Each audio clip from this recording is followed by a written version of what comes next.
네, 안녕하세요. 고등학교 집합 부분 시작하겠습니다.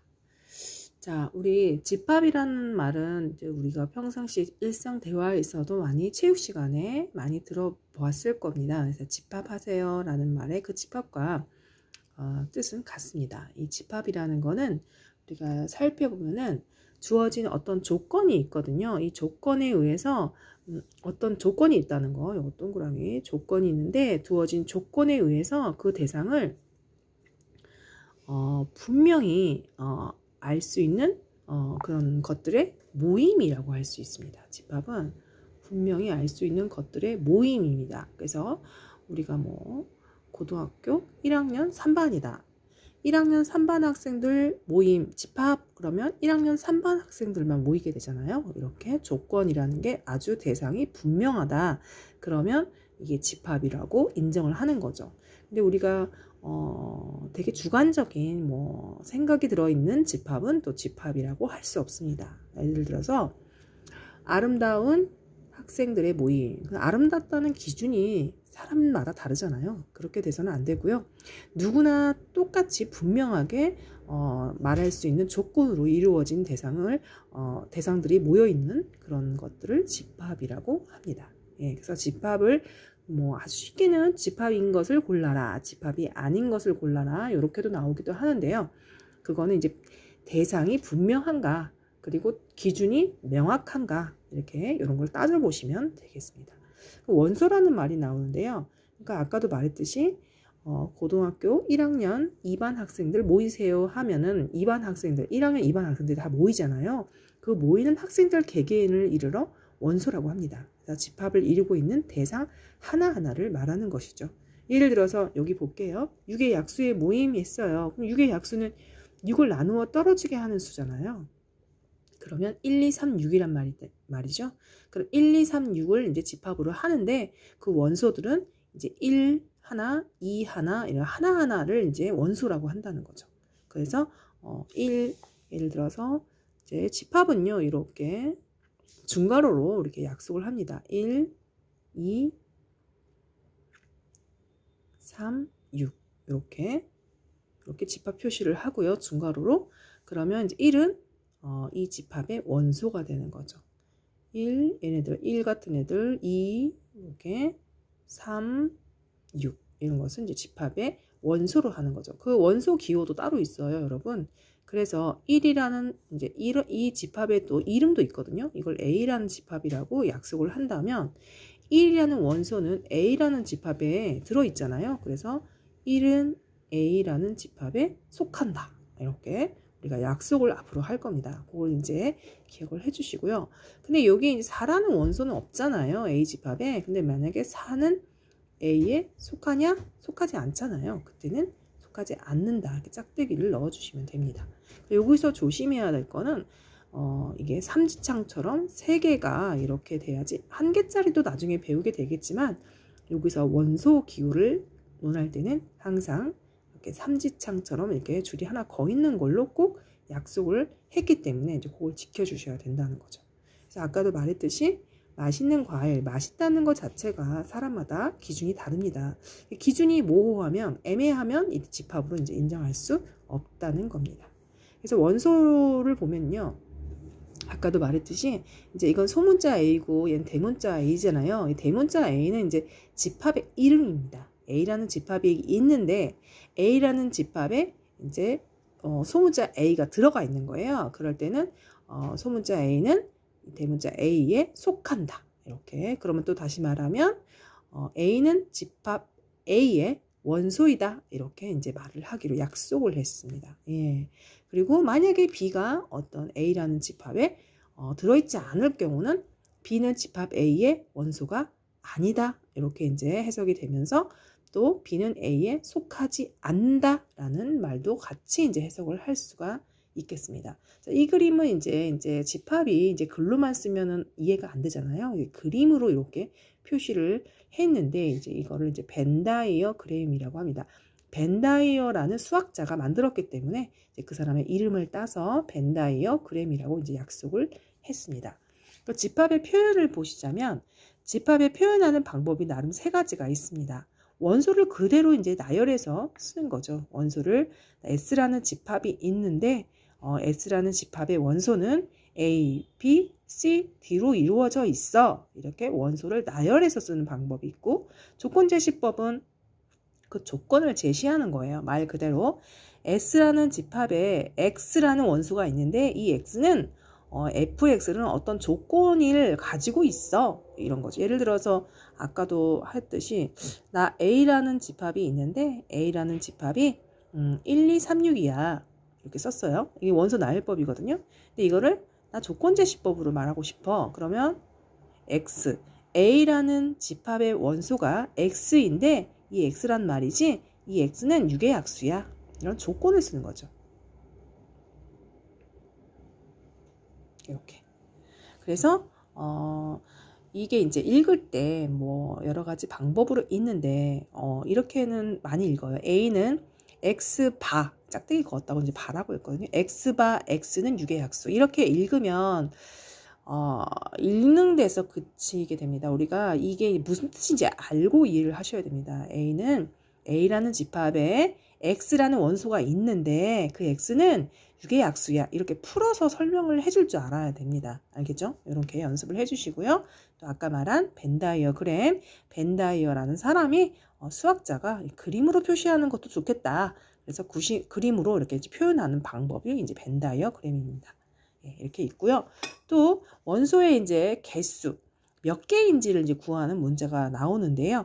이제 집합 A가 이제 유한집합일 때, 유한집합이라는 거는 뭐예요? 원소와의 개수가 유한계 있는 거죠. 원소가 유한계 있는 거예요. 유한계. 유한계가 뭐예요? 셀 수 있는 개수를 말하는 거예요. 그러면 유한계라는 거는 셀 수 있기 때문에 아무것도 없어도 아무것도 없네 원소가?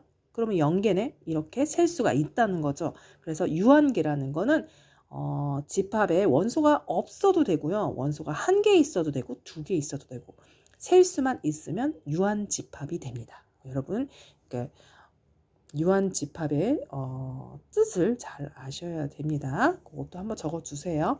그리고 집합 A의 원소의 이제 개수를 어떻게 기호하냐면 n자를 쓰고요. 소문자 가로로 이렇게 합니다. 예를 들어서 아까 A라는 집합을 선생님이 1, 2, 3, 6이라고 했잖아요. 그럼 NA라고 하면 뭐라고 말할 수 있어요? 원소가 몇 개인지 물어보는 거잖아요. 그럼 4개다. 이렇게 이제 표시를 할 수 있다는 거죠. 그리고 원소가 하나도 없는 집합도 선생님이 아까 말했죠. 이 원소 기호를, 집합 기호를 이렇게 중괄호로 쓰는데 이렇게 아무것도 안 쓰는 경우도 있거든요. 이게 이제 공집합이에요. 자, 공집합은 집합의 원소가 하나도 없을 때를 말하는 거예요. 집합이 있는데 그 집합에 원소가 안 들어가 있는 거예요. 이렇게도 표시하지만 다른 말로 하자면 이렇게 파이라고 공집합. 이것도 하나의 공집합의 기호로 약속을 했습니다. 네. 그럼 공집합의 원소는 어떻게 되겠어요? A라는 집합이 있는데 예를 들어서 아무것도 없어. 그러면 NA는 뭐가 되겠어요? 아무것도 없다네. 그러면 0이 된다. 이렇게 할 수가 있겠습니다. 자, 그 다음에 이제 자, 그 다음 문제는 자, 이제 부분집합도 한번 먼저 나가볼게요. 이제 부분집합은 뭐냐면요. 자, 부분집합은 이게 말 그대로 우리가 신체 일부를 보면 팔은 내 몸의 일부분이다 이런 말을 하잖아요. 그것처럼 부분집합도 어떤 집합이 있는데 그 집합 안에 또 다른 집합이 들어가 있을 때 우리는 부분집합이라고 하거든요. 제일 쉬운 그림이 이겁니다. 벤 다이어그램으로 살펴본다면 B라는 집합 안에 또 다른 A라는 집합이 또 들어가 있는 거예요. 완전히 들어가 있는 거. 이런 게 부분집합이라고 할 수 있습니다. 예. 물론 이거 말고도 있어요. 이것만 부분집합이야 이런 게 아니라 이해를 돕기 위해서 이제 B라는 집합 안에 A라는 집합이 쏙 들어가 있을 때 우리는 부분집합이라고 얘기를 하거든요. 더 살펴보면은 그 집합 A, B에 대하여 집합 A의 모든 원소가 집합 B에 들어간다는 거예요. 다시 살펴볼까요? 집합 A의 모든 원소가 B 안에 쏙 들어가 있는 거죠. 그러면 우리는 이제 집합 A를 집합 B의 부분집합이구나 라고 이제 말을 하는 거고, 그 기호가 이제 아까는 원소가 이제 이렇게 세 줄이었잖아요. 삼지창. 근데 이거는 한 줄. 이렇게 해서 A는 B의 부분집합이다. A는 B의 부분집합이다. 이렇게 해서 이제 이거는 원래 포함한다. 그래서 컨테인의 약자로 이제 유래가 됐습니다. 이 C자를 포함한다를 이쪽으로 이렇게 들어가서 부분집합이다. 이렇게 약속을 했습니다. 컨테인. 네, 그렇게 되고요. 그러면 이제 예를 들어서 기호로 원소나열법으로 한번 해볼까요? 1, 3, 1, 2, 3, 6 이렇게 되면 이제 이거 보세요. 이제 그림을 그려보면 제일 쉽겠죠. 자, B라는 집합이 있는데 B 안에 A가 있는 것 같죠. 그래서 그려보시고 1하고 3이 여기 있고 그 다음에 2하고 6이 여기 있는 거죠. 이렇게. 네, 그러면 어때요? 아, A라는 집합이 B 집합에 쏙 들어가는구나. 이렇게 이제 알 수 있다는 거죠. 근데 밑에 거는 어때요? 예, 밑에 거는 A가 1, 2, 3인데 B는 1, 2, 4, 5예요. 1, 2는 이제 들어가긴 하는데 3이 안 들어가 있잖아요. 그쵸? 그래서 A는 B의 부분집합이 완전하지가 않죠. 몇 개는 들어가고 몇 개는 안 들어간다. 그러면 이제 아니라고 생각할 수 있습니다. 예, 그렇게 되고요. 그 다음에 이제 이 중요한 게 이쪽이에요. 우리 부분집합에서 성질에 이게 정말 중요해요. 개념 플러스 쪽이 더 중요합니다. 뭐냐면요. 자, 공집합. 선생님, 공집합은 부분집합이 되나요? 네. 공집합은요. 어떤 집합이든 모든 집합의 부분집합으로 인정을 했습니다. 이거 왜 그럴까요? 이거는 그냥 그렇게 꼭 이렇게 해야 한다고 이제 수학에도 논리를 따지지만 이거는 이제 이렇게 받아들여야 하는 그런 이제 문장들이 있습니다. 수학에 이제 모든 거는 이제 다 공식으로 나온 게 다 논리적으로 증명을 해서 나왔지만 이제 이런 사실들은 증명을 할 수 없는 사실이거든요, 솔직히. 그래서 이거는 하나의 이제 나중에 배울 거지만 명제로 이제 인정을 하고 우리 그냥 이거는 묻지도 따지지도 말고 이렇다고 생각하자 이렇게 약속을 했어요. 그래서 이거는 증명할 수는 없는 문장입니다. 그래서 받아들이세요. 공집합은 모든 집합의 부분집합이다. 이런 거 꼭 알아두셔야 되고요. 자, 그 다음에 즉 임의의 집합 A, 임의라는 뜻을 되게 어려워하는데요. 그러니까 어떤 집합이든지 다 갖다 붙여도 다 된다는 뜻이에요. 임의의 아무거나 영어로 말하자면 some. 어떤 거 아무 집합이나 그냥 집합 굴러다니는 집합 아무 것 중에 하나만 끄집어내서 갖다 붙여도 네, 공집합은 모든 집합의 부분집합이 된다. 이런 뜻이에요. 예, 이거는 이거 왜지? 왜 그럴까? 이거는 이제 답이 없습니다. 이거는 그냥 받아들여야 할 명제입니다. 그래서 외워주시고요. 그 다음에 또 이것도 되게 중요해요. 임의의 집합 A는 A 자신의 부분집합이다. 네. 근데 이제 A라는 집합이 있고 B라는 집합이 똑같을 수도 있잖아요. 그쵸? 똑같은 똑같은 집합이 있어도 A라는 집합 똑같거나 이제 A라는 집합을 하나만 보더라도 이렇게 보면은 A라는 집합 하나가 자기 자신이 전체가 전체에 이제 포함되는 이런 부분 집합에 이런 뜻도 있다는 거예요. 그러니까 항상 여기서 처음에 출발은 조그맣게 안에 거 있는 게 부분 집합이 아니에요 이라고 생각을 하잖아요. 근데 이렇게 된 것이 이제 제일 많이 쓰는 부분 집합이지만 넓게 부분 집합을 좀 확장을 하자면 같아도 내 몸은 내 몸의 부분 집합인 것처럼 이 A라는 전체가 전체의 부분 집합도 가능합니다. 이거는 이제 OX 문제 되게 잘 나와요. 그래서 이거는 반드시 알아두셔야 됩니다. 예. 그래서 이렇게 A, B가 같아도 A는 B의 부분 집합이 되고요. B는 또 A의 부분 집합이 될 수 있습니다. 이렇게 같은 경우는 그래서 이렇게 되는 거 적어 주시고요. 그 다음에 이제 세 번째는 이겁니다. 세 번째는 A가 B의 부분 집합이고 B가 C의 부분 집합이에요. 그러면 이제 결과적으로 A가 B에 들어가고 B가 C에 들어간다면 결국 A라는 애는 C의 부분 집합이 되겠구나. 뭐 3단 논법하고 조금 비슷하지 않아요? 그쵸?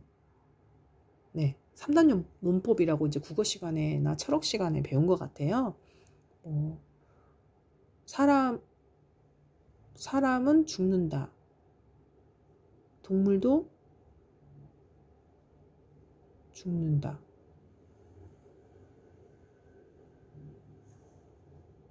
그러니까 사람은 죽는다. 동물은 죽는다. 그 다음에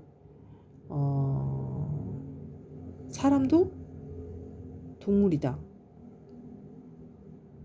그러면 사람도 죽는다. 뭐 이런 3단 논법 알잖아요, 여러분. 세 개를 이제 견주어서 꼬리와 꼬리를 물고 가다가 결국 최초에 말했던 애가 이쪽으로 이제 포함되는 문제죠. 그쵸? 이거는 이제 이해를 해주시면 될 것 같아요. 이렇게 해서 부분 집합까지만 일단 하겠습니다.